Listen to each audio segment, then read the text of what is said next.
decir que el análisis, la posición y el voto que el Grupo Municipal de Unidas y Podemos va a mantener respecto al mismo se sustenta o motiva en una doble vertiente que trataré de explicar de la forma más resumida posible. Por un lado, en la procedimental o formal, y por otro, en la de contenido.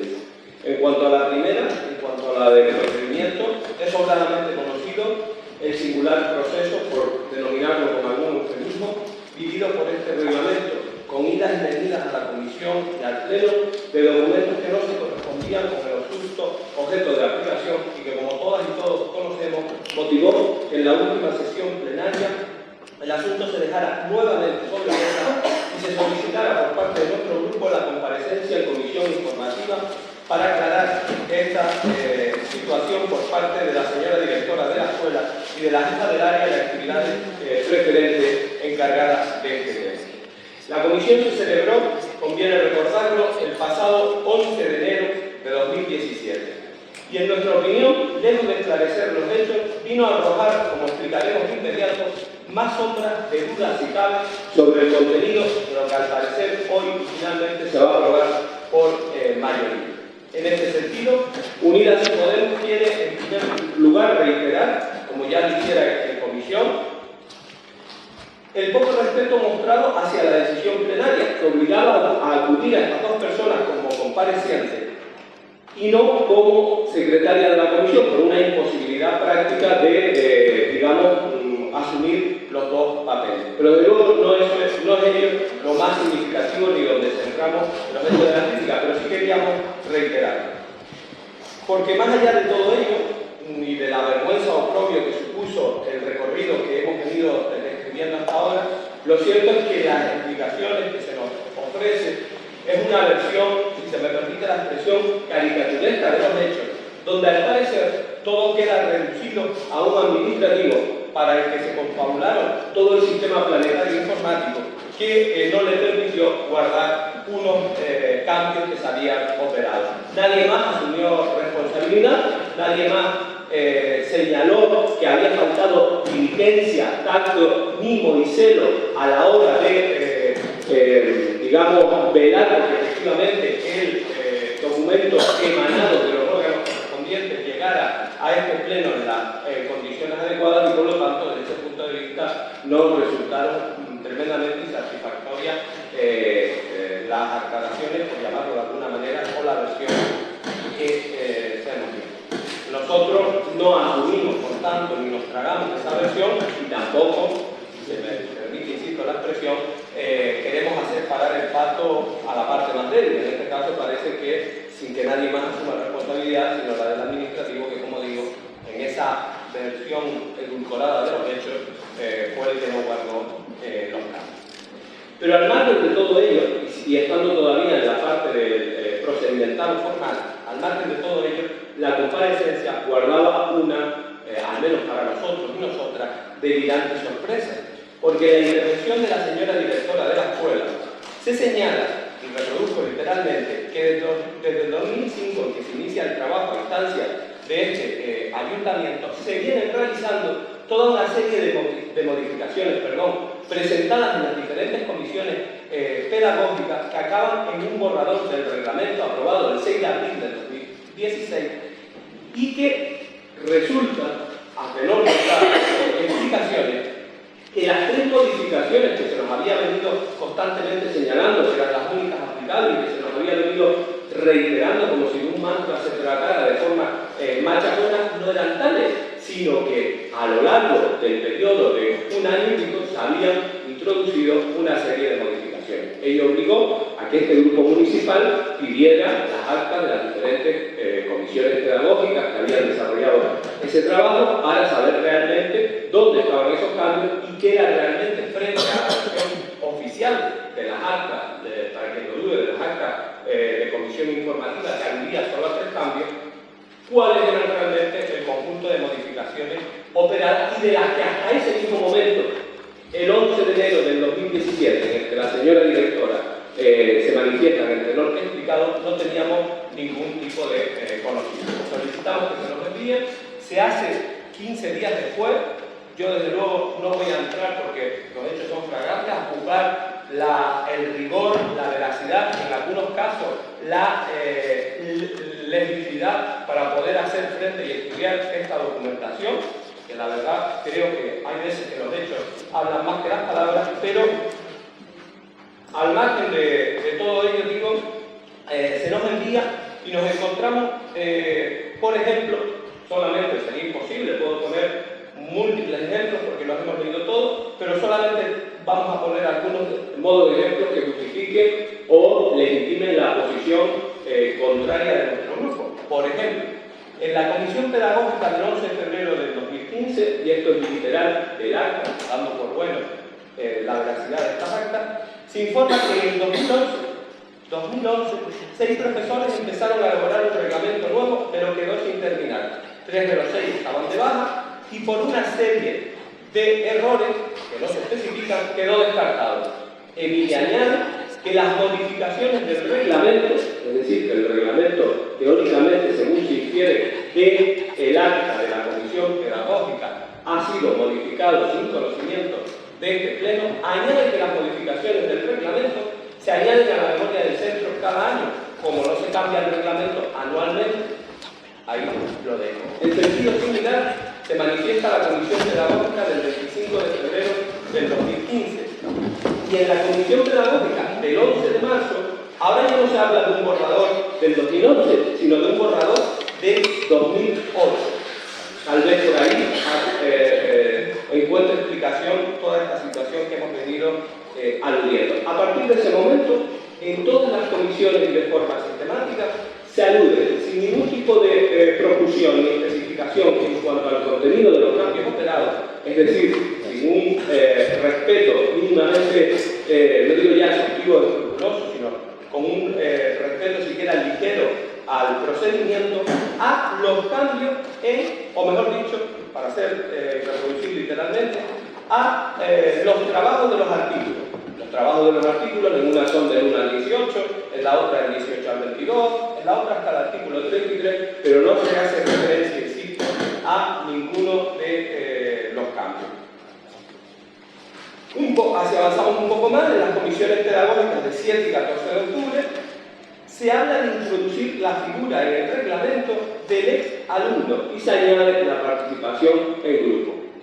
Y en la comisión, que es el último ejemplo, del 30 de marzo del 2006, hay una alegación por parte de un profesor solicitando que se añada, porque entiende que hay una ausencia de la falta de procedimiento, insisto, añade ante la ausencia de falta de procedimientos que se incluya al mismo para elegir el representante de padres de alumnos y que falla también, dice el representante de profesores en la Junta de Gobierno. Este tema, traigo literalmente, lo trasladará Emilia a los servicios jurídicos del Ayuntamiento. La respuesta se obtiene el 27 de abril del 2006 y, sorpresa, lejos de proponer el sistema que se pedía, se señala que se estudiará si finalmente qué se hace con ello, ¿no? En cualquier caso, todo esto, si voy intentando resumir, creo que son elementos que a lo que ya hemos vivido con anterioridad ilustran perfectamente y radiografían y legitiman el sentido del voto contrario de este grupo desde el punto de vista procedimental. Y pasando a la segunda parte, y siendo más breve aún, pues nos oponemos desde el punto de vista del contenido por una cuestión de pura coherencia y respetando, como no puede ser de otra manera, o con otra sorpresa, la posición de otros grupos. Este cambio de reglamento no se produce de forma azarosa o aleatoria, sino que encuentra su génesis o su origen en la moción que presentan los grupos que entonces componían la oposición municipal, Partido Socialista, Partido Popular, Iniciativa por la Acotada, el 14 de diciembre del 2014, el 14 de diciembre del 2014. A partir de ahí, digamos que se presenta una moción que es apoyada por todos los grupos, incluidos Coalición Canaria, y la vocación y la filosofía que emanaba de la misma no era otra sino la de, se habla incluso del Consejo Escolar Municipal, pero en cualquier caso la filosofía general, sin entrar en detalles, era la de hacer una mayor, o que haya una mayor participación de los agentes que forman parte de la comunidad educativa y de la escuela en la vida orgánica, en la vida orgánica de la misma. Lejos de ello, por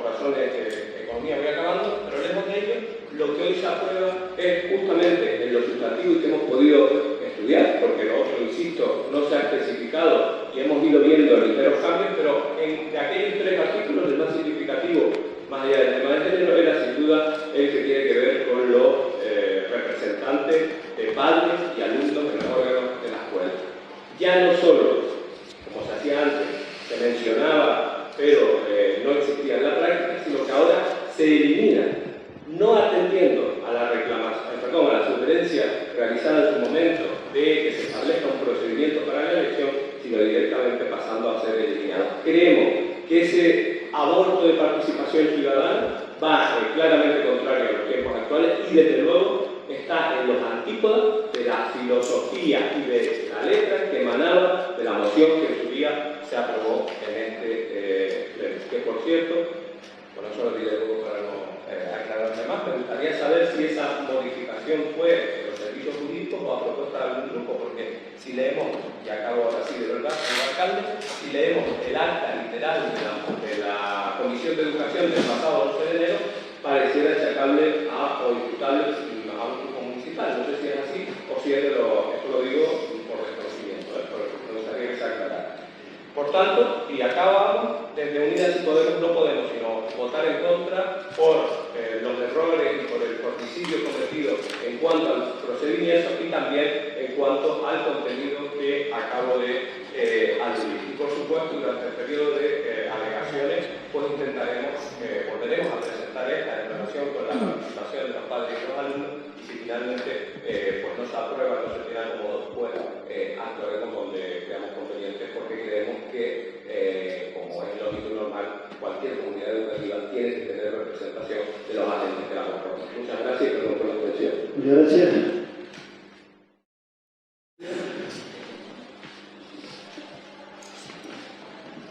Buenos días. En primer lugar, reconocer la facilidad y el tiempo que hemos tenido para analizar los documentos de este nuevo contrato. También agradecer el buen trabajo del técnico Ángel y la facilidad y el reconocimiento por admitir las enmiendas presentadas.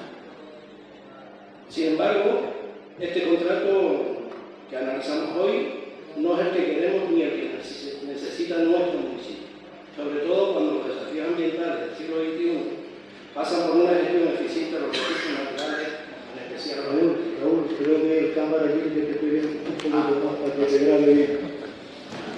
Bueno, vamos a resolver. Bueno, si no te importa, te lo pegas más, si sale tu voz clara y sale limpio. Sí.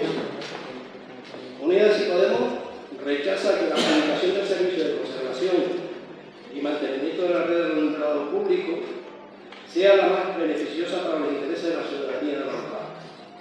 Para esta formación municipalista, elegir la oferta más barata por encima de criterios como la creación de empleo y la oferta técnica es perjudicial para el desarrollo del municipio y para el propio servicio, y además dista mucho de lo recogido en las directrices europeas sobre contratación pública, que apuestan por incluir objetivos sociales.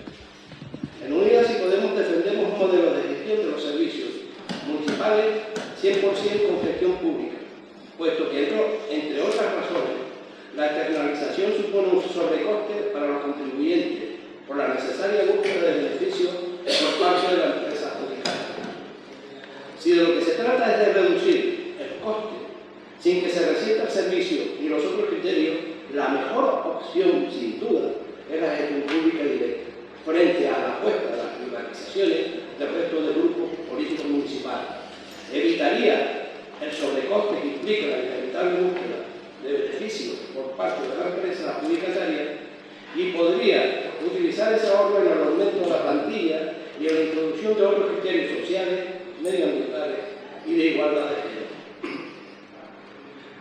Estamos ante una oportunidad perdida para recuperar la gestión pública. Nosotros creemos que es factible unir eficacia con calidad de empleo ante un contrato manejable en lo económico y en la contratación. Más cuando pretendemos firmar el pacto de los alcaldes que llevará a esta corporación a plantear una nueva política eléctrica en donde destaca la eficiencia energética y el ahorro de consumo.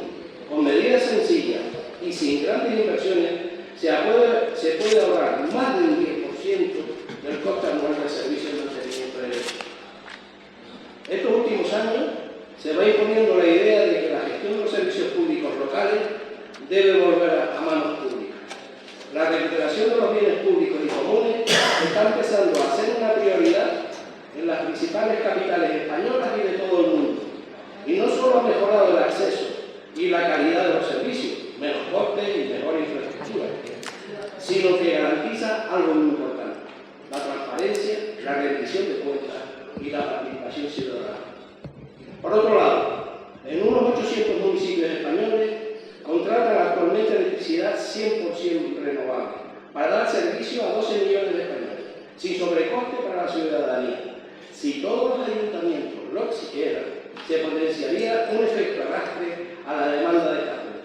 Un ejemplo: en Cataluña más de 500 municipios han acordado con Endesa adherirse a un consumo de energía verde 100% renovable. Nosotros debemos hacerlo aquí. Lo cierto es que la privatización de los bienes comunes urbanos ha creado y alimentado una administración paralela que se ha dejado en manos de codiciosos oligopolios. O sea, que por más que algunos quieran no ocultarlo, la gestión privada de los servicios públicos es finalmente opaca, excluyente, cara e ineficiente. Aún así, con la gestión privatizada, las adjudicaciones podrían seguir muchos de estos principios. En este sentido, el problema no está en esta adjudicación en concreto, sino en la falta de actualización de los pliegos de prescripciones técnicas y administrativas de los contratos, que continúan sin incorporar criterios sociales y medioambientales, a pesar de que el Pleno Municipal ha aprobado ya 2 mociones en este sentido en el 2010 y en el 2014. Tampoco se ha conformado un grupo de trabajo técnico y multidisciplinar para la elaboración de unas instrucciones marco para la contratación que corrijan los problemas de los que adolecen los pliegos actuales y que no permita la pervivencia de distintos contratos de servicios en donde parece que se trata de instituciones diferentes. Un ejemplo claro lo tenemos en el contrato de mantenimiento de jardines y de este que debatimos hoy. Se basan en la buena voluntad de los técnicos, adoleciendo de unas directrices y criterios claros, pero que se pretende concebir y desarrollar en la octava con estos contratos. Por otro lado, es necesario, cuanto antes, incorporar las nuevas directrices europeas que obligan a las administraciones a incorporar en las adjudicaciones de los contratos mecanismos de puntuación para favorecer el empleo local y valorar la creación de puestos de trabajo, la estabilidad de la plantilla y la contratación de desempleados de larga duración en riesgo de exclusión o con especiales dificultades para el acceso al mercado de trabajo. De igual forma, darle prioridad en determinados contratos a empresas o entidades de carácter social o entidades del tercer sector social. El último de los pilares es el de la igualdad de oportunidades, de forma que la puntuación de las empresas se valore la incorporación de personas con diversidad funcional y de mujeres víctimas de violencia de género y en general, la contratación de mujeres en sectores profesionales, como los que tenemos aquí, con subrepresentación femenina. Para terminar, sirva como ejemplo de por dónde tenemos que avanzar, y no es otro que el acuerdo del Gobierno de Canarias, que es este, lo tengo aquí, del 19 de septiembre del 2016, sobre directrices para la incorporación de cláusulas sociales y medioambientales en la contratación pública de las entidades del sector público de la Comunidad Autónoma de Canarias y que recomienda la aplicación a todas las entidades locales y municipales. Ahí tenemos una buena base para construir el consenso en nuestro municipio sobre los futuros contratos, mientras nuestro voto es negativo para este nuevo contrato sobre conservación, mantenimiento de la red de alumbrado público, de la instalación semafórica, de instalaciones eléctricas en dependencias municipales, así como el mantenimiento de carreteras y cuadros eléctricos para las fiestas municipales del barrio y altos puntuales. Gracias. Muchas gracias, Raúl. Rafael. Primera afirmación y ratificación. En estos pliegos, igual que en el jardines, no se puede considerar que recogen las últimas directrices europeas y por lo tanto no es una realidad. Por ello, el Gobierno de Canarias, en sesión celebrada el 19 de septiembre de 1917, hace estas instrucciones para empezar a desarrollar y aplicar a los camioneros en la comunidad autónoma. Por tanto, no es cierto que se estén aplicando las directrices europeas. Entre otras cosas, que en España no las han transpuesto esas directrices aún. O sea, no hay caso a las recomendaciones. Y segunda cuestión, que aparezca un artículo, un solo artículo, en el pliego de prescripciones técnicas, que hable de medidas medioambientales, eso no significa que se recoja en todo el pliego, en todas las fases, que es lo que nosotros estamos pidiendo, no se malentienda. Claro que vamos mejorando. Este contrato y estas cláusulas son muchísimo mejores que las de hace 6 años. Estaría bueno. Y que se recogen. Bien. Todas las que usted ha mencionado son las propuestas y enmiendas que UST ha propuesto. Es decir, todas las medidas medioambientales y sociales son nuestras propuestas y mejoras. Y por eso le agradecemos que con nuestro consenso y nuestro diálogo mejoráramos lo que se iba a traer aquí. Tercera cuestión. Iniciativa política, entiendo yo, que es mejorar la situación actual de esta corporación. No existe un marco legal, unas instrucciones básicas para la contratación, para tener un modelo de contratación en este municipio. Si leemos los contratos, las cláusulas de los contratos de jardines y de mantenimiento eléctrico, parece que somos empresas distintas. Porque adolece. Y además, habíamos presentado una moción en donde se vio que en 2 o 3 meses hablaran sobre estas cuestiones y la creación con los técnicos de esas instituciones. Yo no sé de dónde sale que la ley obliga que el valor económico esté en el 50%. Yo no lo he leído. No lo he leído en ninguna parte. Eso es un criterio técnico-político y uno puede poner el 35, el 45 o el 65 en los distintos elementos que componen las cláusulas. Por lo tanto, a mí me parece que es claro. Insisto, el consenso está en esta propuesta que les he hablado. ¿Por qué no la estudiamos? ¿Por qué no avanzamos en ella? Porque así evitamos una cuestión que nos ha ocurrido. Resulta que se retrasa este pleno porque hay que hacer una enmienda porque nos despistamos, nos olvidamos, no lo sabíamos de que no habíamos puesto unos criterios para valorar las ofertas de mejora. Y se ha corregido. Pero ¿saben cuál es el problema? Que en el contrato aprobado de mantenimiento de jardines no pudimos corregirlo, no nos dimos cuenta, no existen esos criterios y por lo tanto hay una oferta de mejora de 600.000 euros que habrá que estar atentos si se cumple o no en 2 meses a partir del 1 de febrero, porque si hubiesen existido criterios como los que se pusieron ahora, a lo mejor se hubiese acordado por la mesa de contratación que era una oferta sobrepasada.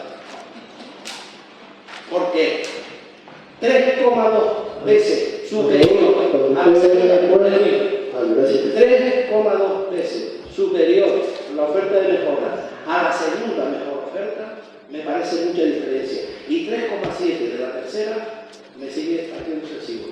Debemos estar atentos. Eso se soluciona con la propuesta de nuestra transformación. Gracias. Gracias. ¿Alguna aclaración más? Pues yo se entiende una vez expresado y escuchado y se agradece el trabajo que han tenido de largo consenso los 2 últimos meses. Queda aprobado el punto número 5, Coalición Canaria sí, el PP sí, PSOE y UST no. Pasamos al punto número 6, cuyo dictamen de votos fue abierto.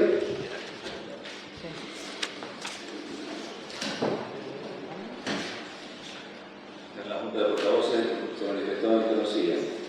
Coalición Canaria sí, PSOE sí, se manifestará en el Pleno, UCP de abstención, se manifestará en el Pleno, Comité PP de abstención. Sí, como te quieres. Gracias. Bueno, pues este expediente sobre incidencia en el servicio de mantenimiento de jardín es un asunto que viene del viejo, que es recurrente y que es repetitivo, del que pensábamos que no tendríamos que volver a posicionar por lo visto y votado en la última comisión.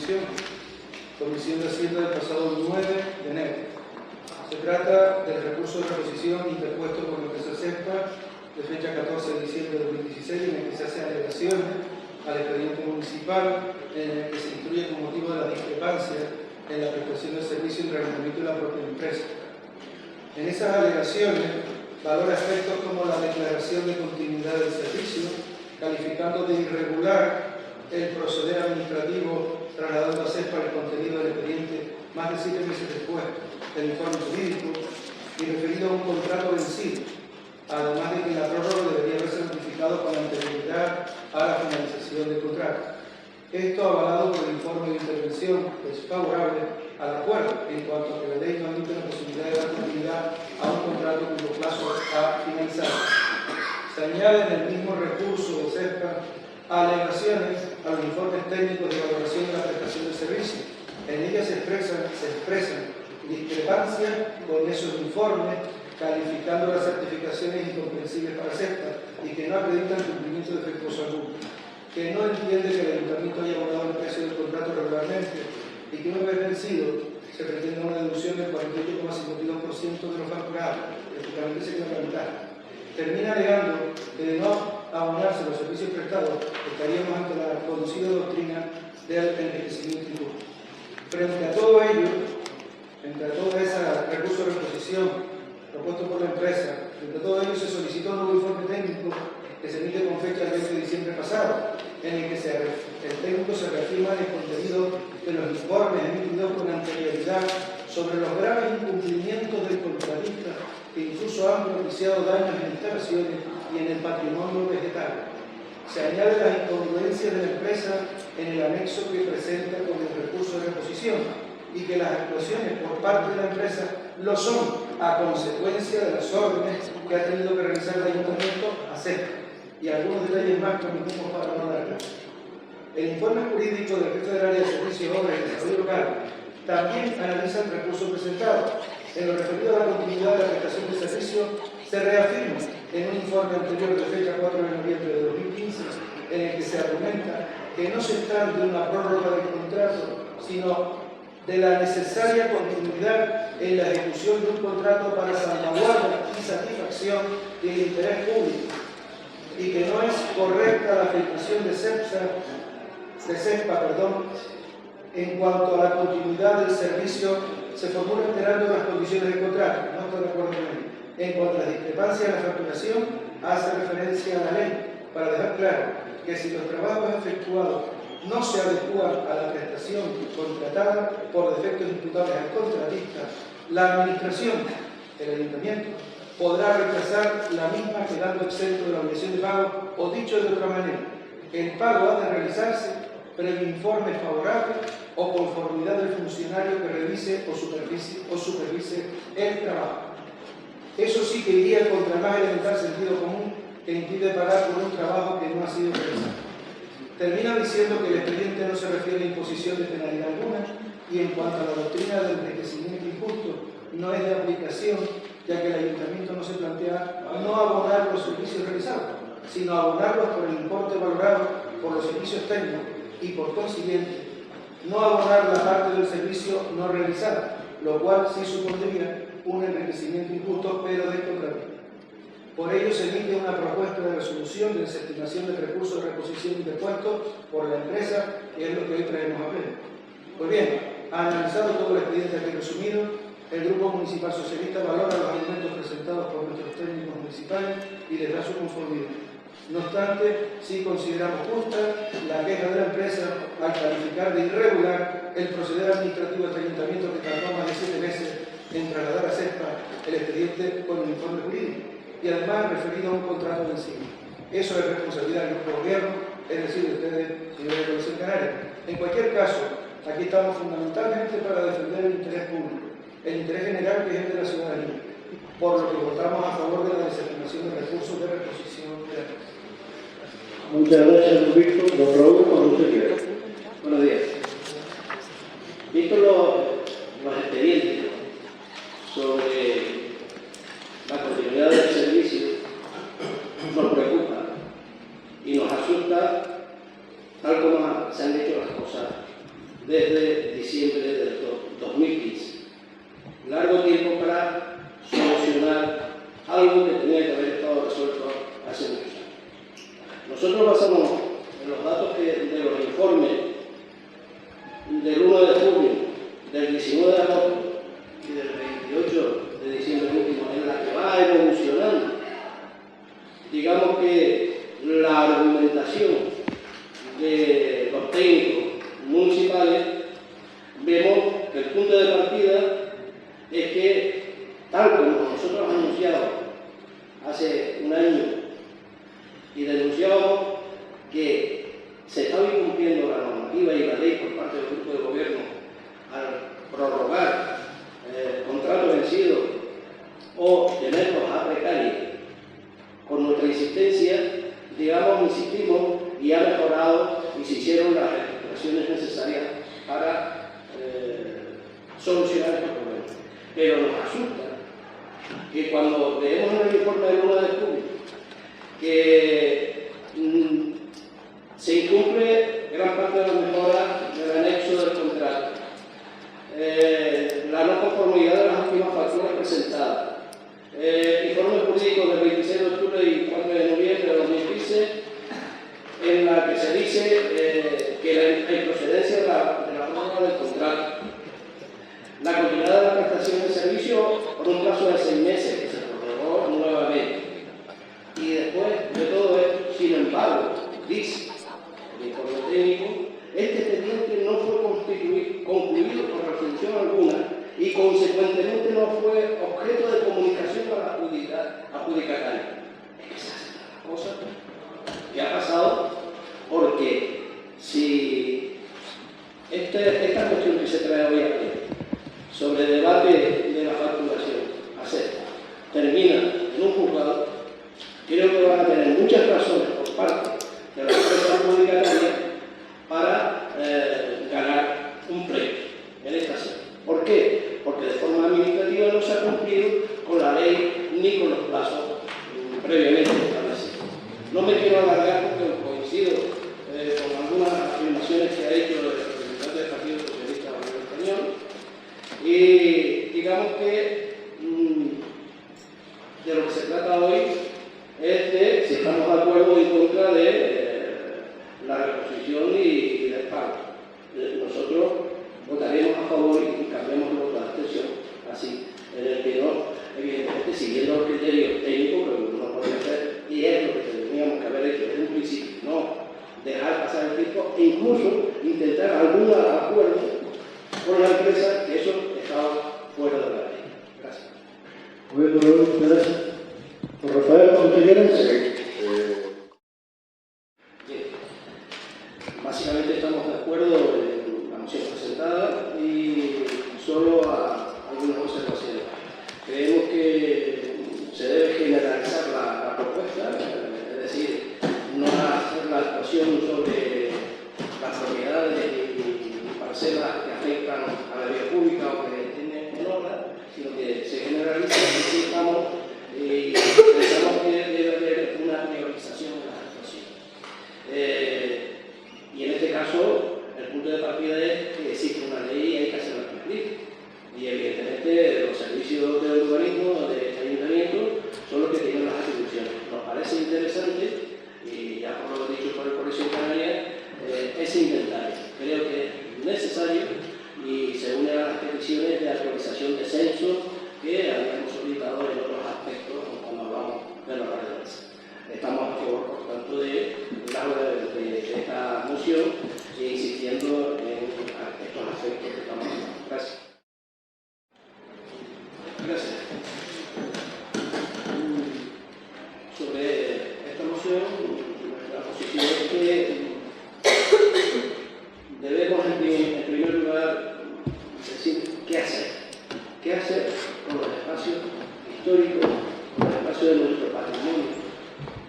Y que hablamos, por lo tanto, del museo, hablamos de los lavaderos, hablamos de los navíos. Estamos hablando precisamente de la necesidad de ese plan estratégico turístico comercial que más pronto que tarde debe implementarse. Nos parece interesante la propuesta de incluirlo en la cláusula del nuevo contrato de vigilancia, eso como mínimo.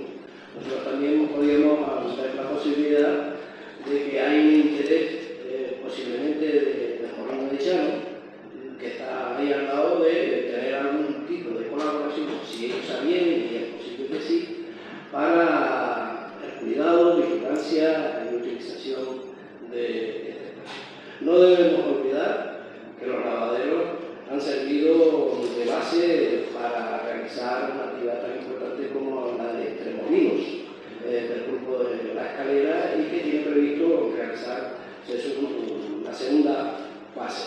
Es verdad que se habla de un plan programado con el Centro de Iniciativas Turísticas de la UCA, pero todos sabemos las vicisitudes por las que ha pasado esa organización en el último año y medio, y desde luego ha dejado a este municipio sin unas posibilidades. Nosotros apoyaríamos la enmienda de incluir la cláusula de apertura y cierre.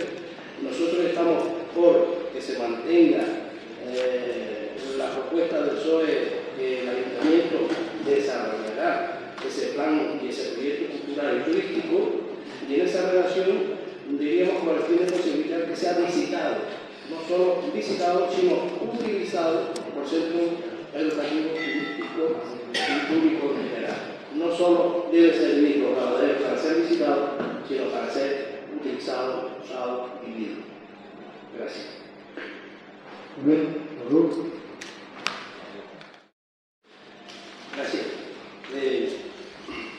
La situación actual de restricciones del gasto a los ayuntamientos es consecuencia directa del pago de las deudas generadas por los bancos por parte del gobierno central. Ha sido la reforma del artículo 135 de la Constitución, pactado en el 2011 entre el PSOE y el PP, y a la ley absurda, la Ley de Estabilidad Presupuestaria de 2012, promulgada por el gobierno del PP, que obliga a anteponer el pago de la deuda frente a las inversiones por la creación de puestos de funcionarios municipales. La situación está provocando que el superávit quede como remanente, un remanente que no nos dejan gastar. Ante todo esto, silencio legislativo, y lo que han hecho es derivarlo a la creación de una comisión de estudio a lo largo de este año y a expensas de lo que diga el Ecofin. Es necesaria la eliminación o la reinterpretación de la regla de gasto, de modo que se atenga a una forma más realista y más positiva, como apuntan desde la Federación Española de Municipios. Esto implica que si crecen los ingresos, es obligatorio destinar el superávit a reducir la deuda, sea cual sea, lo que según el plenario de comunidad limita la capacidad de emprender inversiones para mejorar el bienestar de la ciudadanía. Creemos que se debe pedir al gobierno que se module la aplicación de la regla de gasto a las entidades locales que tengan sus cuentas saneadas, incorporando otros indicadores como el nivel de superávit fiscal, el cumplimiento del objetivo de reducción de deuda o el volumen de remanente de tesorería. Así, por ejemplo, si en un ejercicio hay superávit, se podría invertir para impulsar prioritariamente inversiones o planes. Por ello, hacemos la siguiente enmienda. Para incorporar la exposición de motivos, planteamos que se comience el encabezado incluyendo la exigencia de la Unión Europea de garantizar la estabilidad presupuestaria, llevó en septiembre de 2011 a reformar el artículo 135 de la Constitución Española, introduciendo una regla fiscal que limita el déficit público y prioriza el pago de la deuda. Es como un hecho objetivo. Con todo ello, provocan que las tres reglas fiscales de oro sean la no superación de un tope de déficit público, la no superación de un tope de deuda y el respeto a las reglas de gasto. Esta última regla es uno de los elementos más perversos de la ley al fijar que ninguna administración puede incrementar su gasto público más del crecimiento estimado del Producto Interior Bruto, aunque se haya cumplido el objetivo de déficit.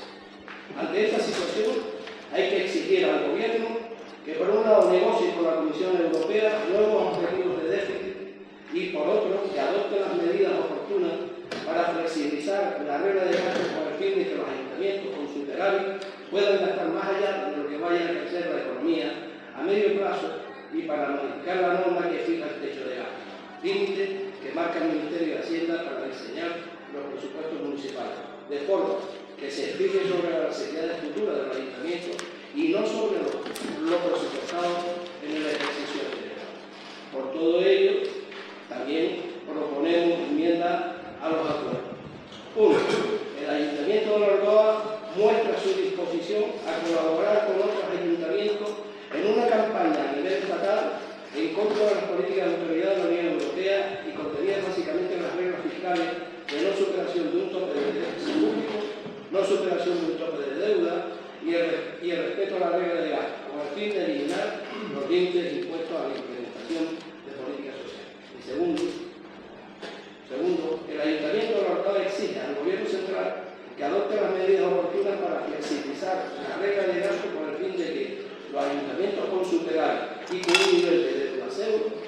puedan gastarlo en inversiones e incluso gastos corrientes. Y tercero, comunicar el presente acuerdo a los ayuntamientos de la isla, al Parlamento de Canarias y al Gobierno de España.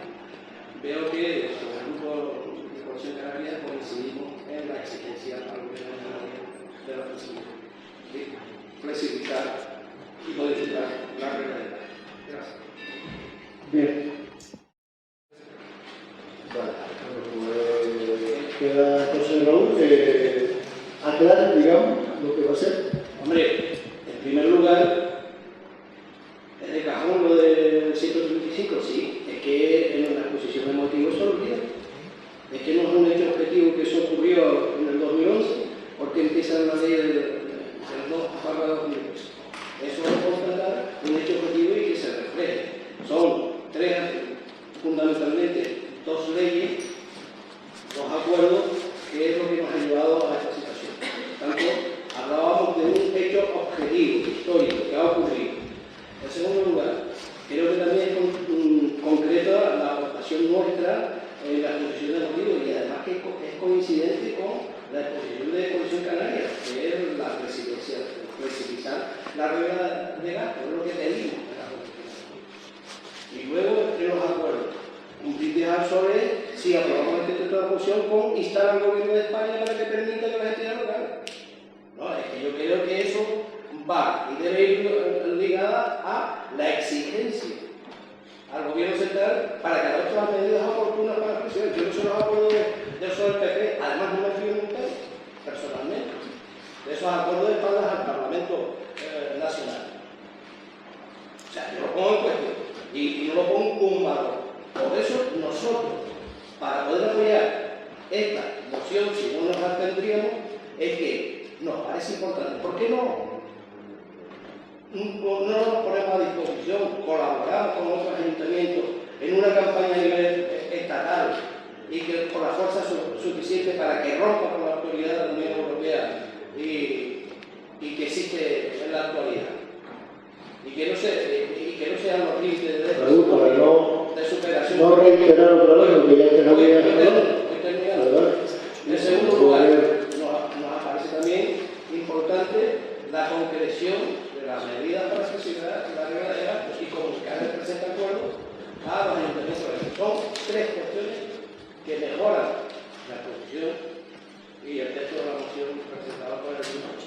Pues entiendo que con las posturas que hemos hablado queda aprobada por el voto unánime de todos, menos USP que se hace.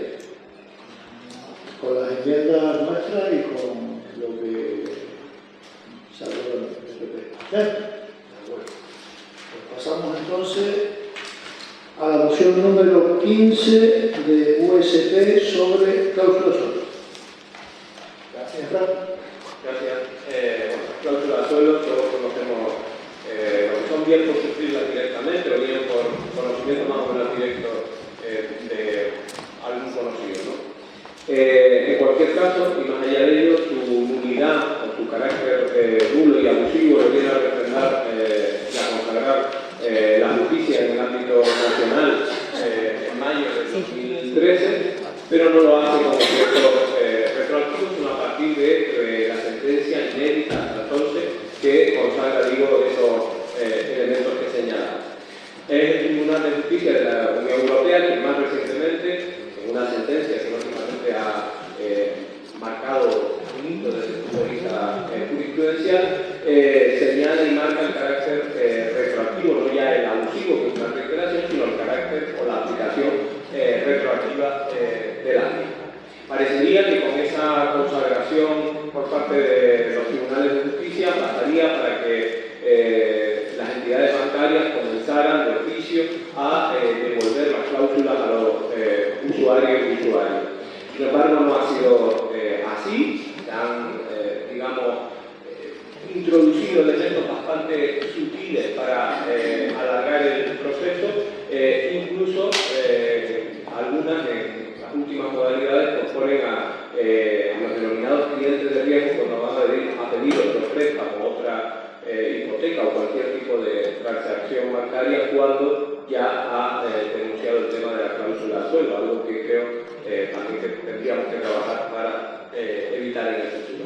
Tampoco esto ha tenido una especial consagración por parte del gobierno del Estado, porque al anunciar un manual de buenas prácticas, que en cualquier caso era insuficiente, no se ha llevado a la práctica. Como ayuntamiento y como institución más cercana al ciudadano, entendemos que debemos prestar apoyo y estar al lado de la gente, y ese es el sentido que tiene fundamentalmente esta moción, cuyos acuerdos que se proponen son los siguientes. Primero, prestar asesoramiento municipal gratuito a la ciudadanía sobre el ejercicio de sus derechos en relación a las cláusulas suelo y realizar una campaña informativa para divulgar este servicio. El asesoramiento deberá incluir el cálculo de la cantidad reclamada y la entrega de un borrador para cruzar la reclamación. Segundo, estudiar la posibilidad de ampliar la labor de asesoramiento a otras cláusulas hipotecarias consideradas abusivas, como la imposición al deudor de los gastos de notaría y registro de impuestos de actos jurídicos documentados, la cláusula de vencimiento anticipado por impago, la cláusula de intereses moratorios, entre otras, ya apuntaba antes alguna otra modalidad. Tercero, explorar la posibilidad de mancomunar el servicio de asesoramiento entre la Rotava, Puerto La Cruz y los Manejos, en el caso de que los tres ayuntamientos aprueben la propuesta. Cuarto, instar al Gobierno del Estado que solicite al Banco de España la aplicación inmediata de sus competencias en materia de supervisión de las actividades de las entidades financieras para asegurar la correcta gestión de la devolución de los importes generados por las cláusulas suelo, así como un control activo y permanente para evitar que se repitan vulneraciones de derechos a futuro. Quinto, instar al Gobierno del Estado a garantizar los mecanismos necesarios para facilitar el cobro de las cantidades correspondientes por parte de las personas afectadas por las cláusulas suelo, arbitrando mecanismos que impidan una judicialización que permita el proceso. Sexto, instar a la Dirección General de Comercio y Consumo del Gobierno de Canarias y a la Agencia Española de Consumo, Seguridad Alimentaria y Nutrición a proporcionar todos los medios de apoyo técnico y jurídico necesarios para defender los derechos de las personas afectadas por las cláusulas suelo, facilitando, si fuera necesario, la creación de equipos y oficinas de atención específica. Séptimo, instar a la Consejería de Empleo, Vivienda y Política Social del Gobierno de Canarias a asesorar a la ciudadanía a través de las oficinas de intermediación hipotecaria y de las oficinas insulares de vivienda en coordinación con la Dirección General de Consumo y Cabildos Insulares sobre el ejercicio de su derecho a recibir lo pagado en función de las cláusulas suelo, así como a realizar una campaña informativa que explique las vías de asesoramiento a disposición de la ciudadanía. Y octavo, trasladar este acuerdo a la SECAM para su conocimiento por todos los municipios de Canarias. Muchas gracias y en el día local de la enmienda pues ya esperamos a los. Muchas gracias. Bien, si ninguno del grupo estaría totalmente de acuerdo con el texto, con la moción, y también con la posición del motivo y así con el texto de la moción, salvo que planteamos por ser más operativa y más rápida por el tiempo que el Real Decreto marca, que son 3 meses, de los cuales ya están cumplidos, yo creo que 2 semanas, y por eso planteamos el mantener el punto 1 con un pequeño cambio, que es prestar asesoramiento municipal gratuito a través de la UNIC, como se viene haciendo a la ciudadanía sobre el ejercicio de sus derechos en relación a las cláusulas del suelo y realizar una campaña informativa para difundir este servicio. Mejor creo que hay una conferencia y que no teníamos previsto que la moción, que bueno, que es importante. Y tercero, porque también nos hemos enterado, cambiaríamos el tercero, ustedes nos lo colocan donde quieran, porque no tenemos esperanza en que los alcaldes no se reúnan, aunque caigan pleno, para que en el caso que quede llegamos a un acuerdo con la prohibición de creación de plazas que tenemos. Y como si nos conta que, por eso planteamos invitar al Cabildo de Tenerife, a través del Centro Insular de Calidad y Consumo Responsable, el asesoramiento en esta materia, como lo viene haciendo en otros municipios de la isla, donde se podría asesorar sobre el punto número 2 de la moción, que a lo mejor se le escapa, en este caso, a la competencia o a la, bueno, vamos a decir que la oficina del consumidor, no hay un técnico de aplicación legal, es un administrativo, pero que hace buen trabajo y de hecho lo viene haciendo. Por tanto, yo creo que con esta enmienda no aprobaríamos totalmente la moción y no estamos cambiando nada.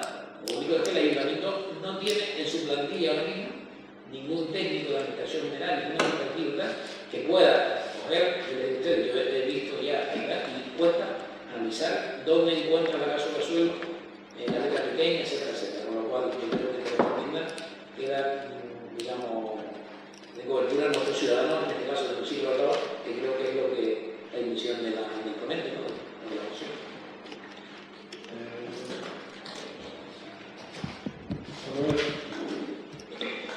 Sí, moción presentada. Nos parecen adecuadas las propuestas, las enmiendas que ha hecho el grupo de gobierno. Algunos de los puntos que están en los acuerdos que se pretenden aprobar con esta moción, bueno, nos parece que están ahí planteados, que algunos son de difícil consecución, pero bueno, el marco, digamos que el fondo, es lo que nos importa, y yo creo que con esas propuestas que se han hecho a través de los MIC se puede responder sobre todo lo que es necesario a la misma para la ciudad. Sí, con respecto. Vamos a ver, el Grupo Municipal Popular, con respecto a esta moción, quería aclarar unas cuestiones.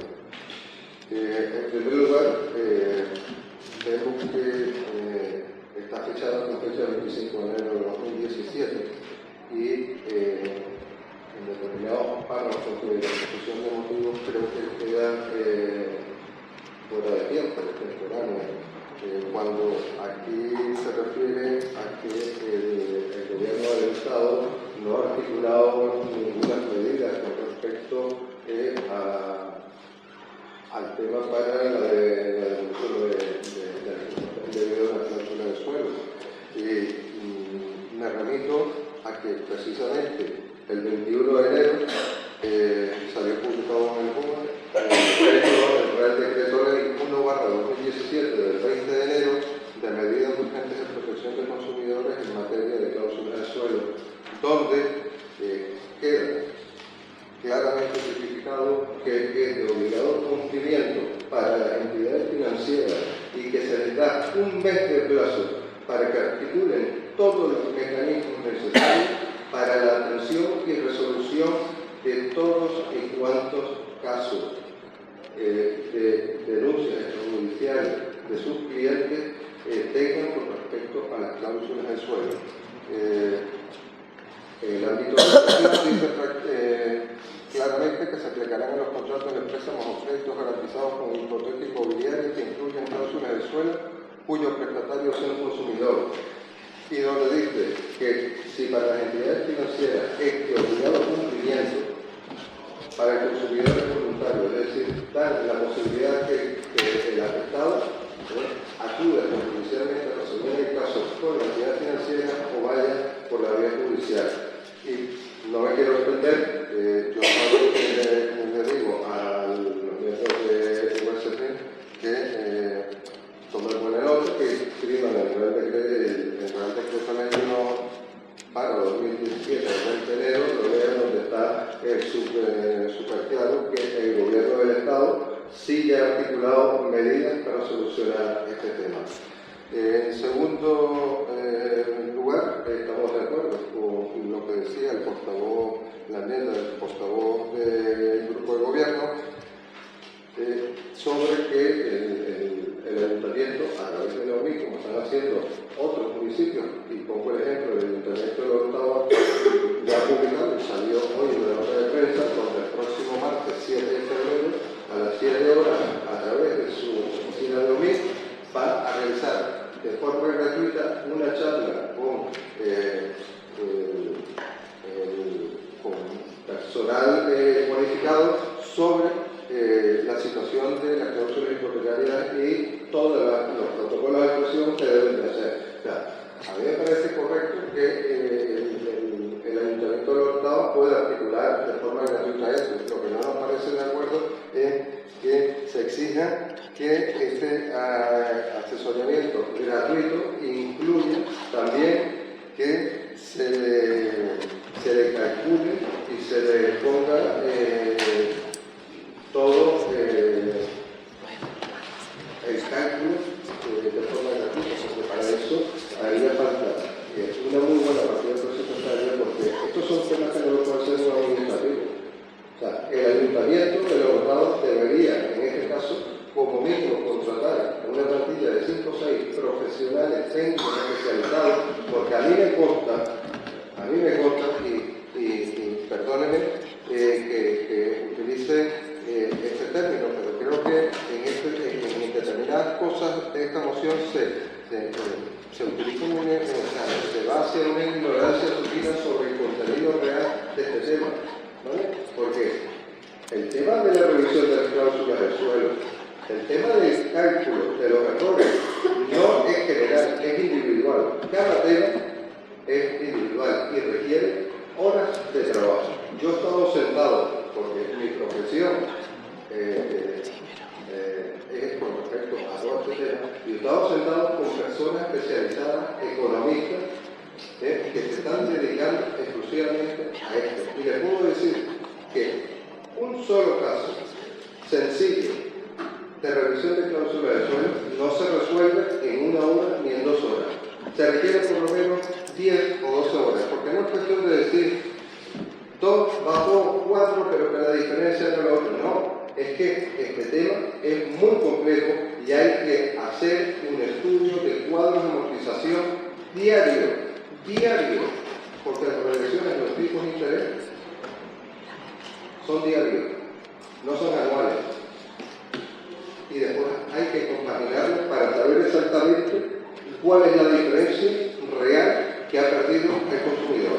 Entonces, por eso le digo que un ayuntamiento postee, en este caso el ayuntamiento de La Rotava, que es una de las propuestas que se ponen aquí, requiere muchísimo, o sea, una partida presupuestaria de técnicos especializados. Esto no lo hace cualquier administrativo y requiere muchísimas horas. Yo estoy de acuerdo en que el ayuntamiento ponga todos los instrumentos del personal necesario para informar gratuitamente cómo están haciendo otros ayuntamientos para ayudar a los afectados.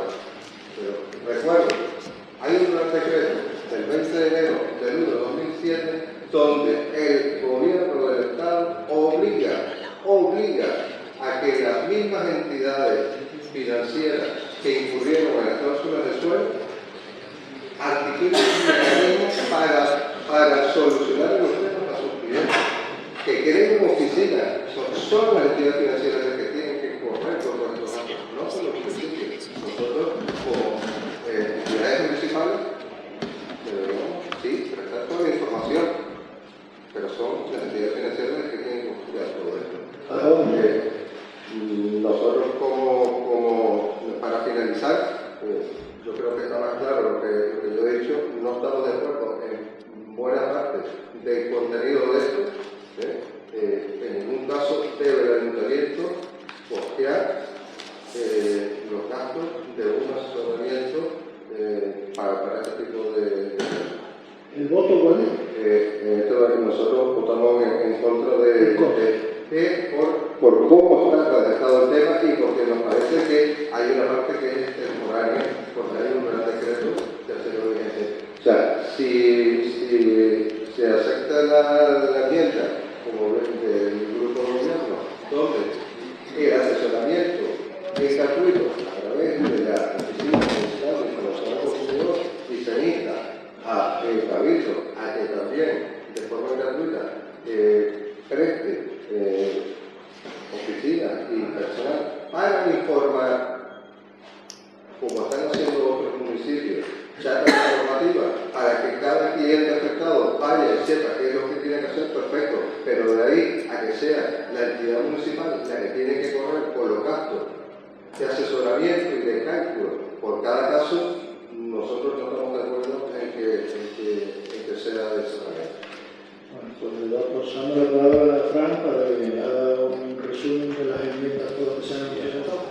Bueno, nosotros, respecto a las enmiendas que se han propuesto, digamos que en líneas generales sí, lo que se propone con respecto a la UIC, tal vez creemos que sería importante a lo mejor una labor de coordinación en gente, cantidad de personas que puedan estar afectadas. Tenemos una oficina de provivienda que también podría ser un mecanismo que incorporaríamos a la UIC para canalizar, digamos, y ser más efectivo el tema del programa y la oficina de provivienda y por supuesto y con respecto a lo demás que se comentaban, aceptamos las enmiendas que se han dicho. Lo que sí me gustaría, cuando por un momento, escuchando al portavoz del Partido Popular, hubo un momento en que se me puso si estaba haciendo una presentación de currículum a un puesto o alguna otra cosa, pero digo que dejar bien claro, cuando se utilizan términos de transformación con importancia supina, que hay también que hacer un ejercicio de comprensión sectora en profundidad, porque se habla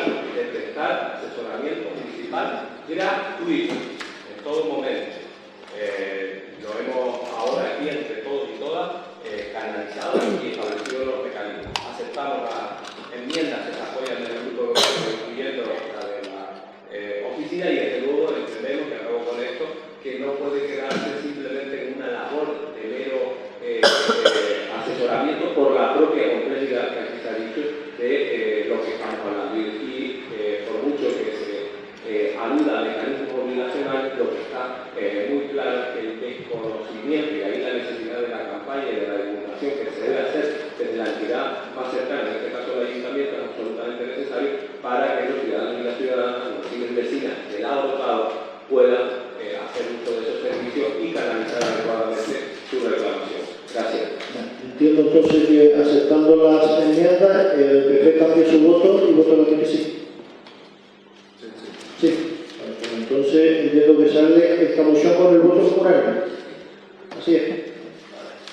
Pues pasamos entonces a la moción última de USP sobre una construcción de una cancha polideportiva en el barrio industrial. Buenas tardes. Bueno, tal como el título de la moción, nosotros desde Unidas y Podemos, desde el grupo municipal, presentamos una moción para que se construya una cancha polideportiva en el barrio de Los Cuartos, porque ya veremos en la exposición de motivos cómo nos referimos no solamente al núcleo de Los Cuartos, sino al cuarto y a su entorno más inmediato, ¿no? Empezamos esta motivación del porqué de esta propuesta haciendo una pequeña alusión a la vinculación que tiene o ha tenido el barrio de Los Cuartos con el deporte a lo largo de la historia, y por lo menos a donde llega la memoria de quienes hablan, hablando del Estadio de Los Cuartos y de cómo sus habitantes desarrollaban las prácticas deportivas en ese pequeño espacio del municipio. Pero Los Cuartos, ya lo decía al principio, no nos estamos refiriendo solamente a este pequeño barrio del municipio, sino a todo su entorno, porque la Rotava ha ido creciendo, ha ido extendiendo su perímetro urbano hacia la parte este del municipio, y Los Cuartos, a pesar de que creemos que mantiene su idiosincrasia como barrio, la gente sigue denominando al barrio, el barrio como al barrio, se sigue denominando ese término, ha quedado unido al municipio, tanto por Emilio Luque como luego por la ampliación hacia el este, con Mercedes Pinto, pero al mismo tiempo, al crearse el centro cívico, aprovechando esta ampliación por Mercedes Pinto, esta zona o este espacio ha quedado como un centro neurálgico importante para el desarrollo de actividades de tipo cultural, sobre todo, ¿no? Algunas actividades físicas también, pero creemos que esto se podría potenciar con la construcción de este equipamiento, sobre todo por algo a lo que también hacemos alusión en la exposición de motivos, que es el tema de la participación juvenil, ¿no? Ya lo comentamos aquí brevemente, de todos conocidos, la relación existente entre la juventud y el deporte, ¿no? Por supuesto, ¿no? Y las ventajas que tiene el deporte para el desarrollo personal de niños, niñas y jóvenes de nuestro municipio. Antes hablamos de la expansión del barrio de Los Cuartos, y esta expansión, pues claro, ha hecho que, pues, aquí hablamos de unos 4.000 habitantes en el entorno de Los Cuartos, Emilio Luque, las dehesas, un entorno en el que no hay ninguna cancha deportiva en condiciones para la práctica del deporte. Entonces pensamos que es una instalación muy necesaria para la zona, ¿no? Nosotros ubicamos esta propuesta de instalación deportiva junto al Centro Cívico Huerta del Moral, porque hay unas ventajas evidentes. Una de ellas es la accesibilidad, a contar con la parte norte de esta cancha, ¿no? Bueno, en la moción adjuntamos un plano. Damos las gracias también a la Oficina Técnica Municipal por el trabajo realizado. Adjuntamos un plano, no sé si han tenido todos los miembros del pleno de acceso a la cancha iría, no sé si aquí no se va a ver, está claro, no sé si todos han visto la tienen, decía los que no integrantes del pleno. Bueno, pues la cancha iría pegada a la avenida Mercedes Pinto, y claro, todo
titular Huerta del Aeropuerto San Andrés